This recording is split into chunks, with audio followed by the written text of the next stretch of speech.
So the technical name for these knots is trichonodoses. You can Google it if you want to find out more. Hey guys, welcome back to my channel. Today's video is all about single strand knots. I'm going to be breaking it all down for you. If you're new here, welcome to my channel, and if you haven't subscribed, it's down below. I'm waiting. Thank you. Alright, so the first question is, what are single strand knots? Single strand knots, also known as fairy knots, as no one knows who actually ties them, are knots that appear on the strands of the hair. They can appear anywhere along the strand, but tend to be more common around the tips of the strand. I'm going to get one strand from my hair. They feel like tiny beads along the hair shaft. So I have kinky hair which has the tightest coils. Okay, so single strand knots sometimes are found around. I've got fine strands, so you might not be able to see it properly. So these knots occur almost in any hair type, but tend to be more common in curly, coily, and kinkier hair textures.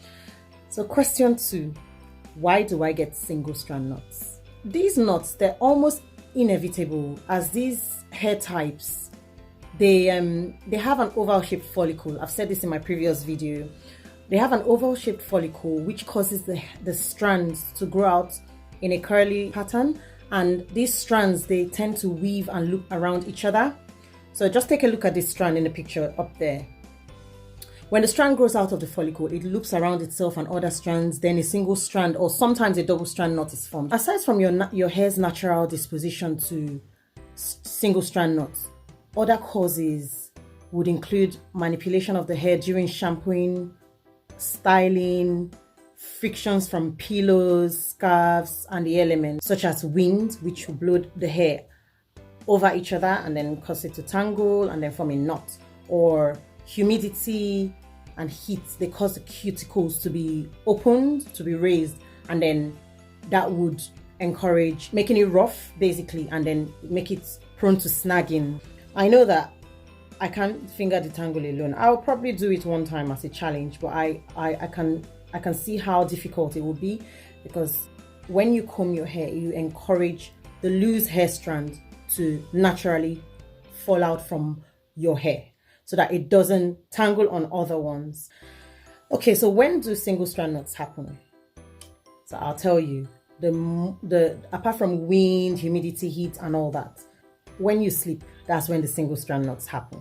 So most times, if your hair is moisturized before bed, detangled, maybe put into twist or a form of protective style, at least you give yourself a chance of avoiding those single strand knots. And now, if you are sleeping without a satin bonnet, sister, please don't do it. You don't even need to buy a bonnet. I'm sure you'd have a satin scarf somewhere, or maybe even a satin pillowcase. Just try and help yourself. I'm sorry, I don't mean to be anyway, but I myself, I was one of those people who I couldn't be bothered. I just go to sleep. I don't really like things around my head. I get a headache. But now I've realized that tying your hair or protecting your hair before bed is key to your healthy hair regimen.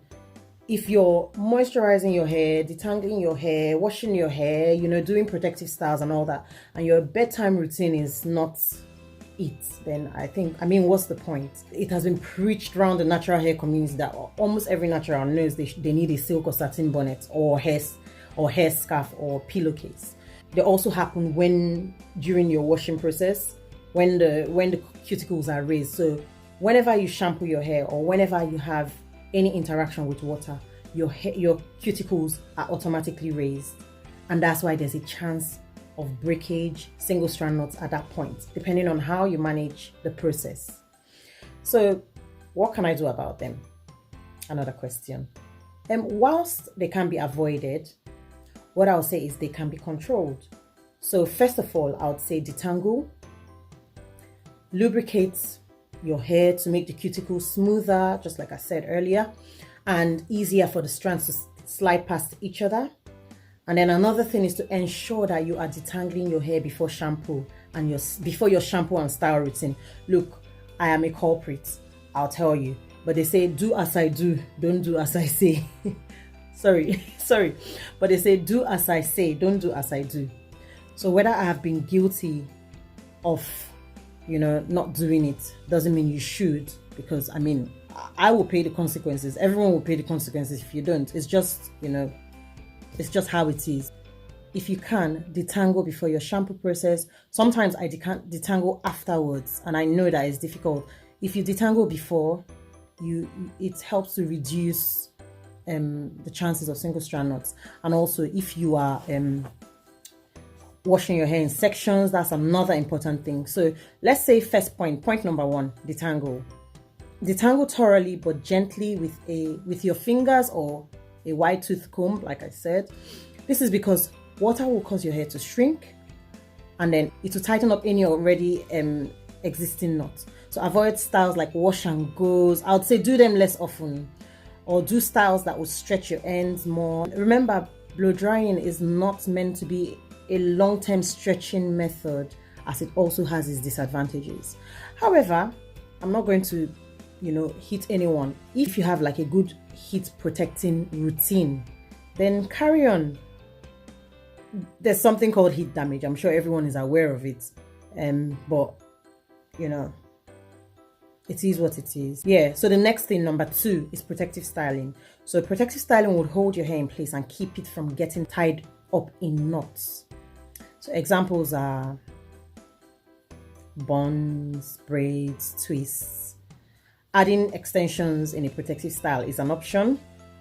It's not necessary. You can protective style just like I've done flat twists right now. This is a protective style. It would last longer, definitely, which means it stretches out the frequency of manipulation. However, you also have to consider that extensions pull onto our follicles tighter, and styles kept in too long can lead to breakage due to dryness. It can encourage fluff around the roots, which could then cause tangles. So these are other things that can happen when you use extensions in your protective style, or you keep them for too long. The third thing is washing. So I use the praying hands method when I'm washing. When doing the length of your hair, clasp onto the hair with both hands like this, which encourages less tangles. Another thing is the bedtime routine, which I had said earlier. Avoid leaving your hair loose while you're sleeping, as the friction with your pillowcase, I mentioned the cotton pillowcase and all that, and other hair will often lead to single strand knots. It's inevitable. So braid your hair, twist up your hair before bed if you can. Use a silk and satin scarf, just like I said, or bonnet, or silk or satin pillowcases, as we know that cotton draws out moisture from our hair. Another thing to do is deep conditioning regularly. This cannot be overemphasized, because regular deep conditioning keeps your hair in its healthiest state, which is more moisturized, softer, less prone to tangles and single strand knots.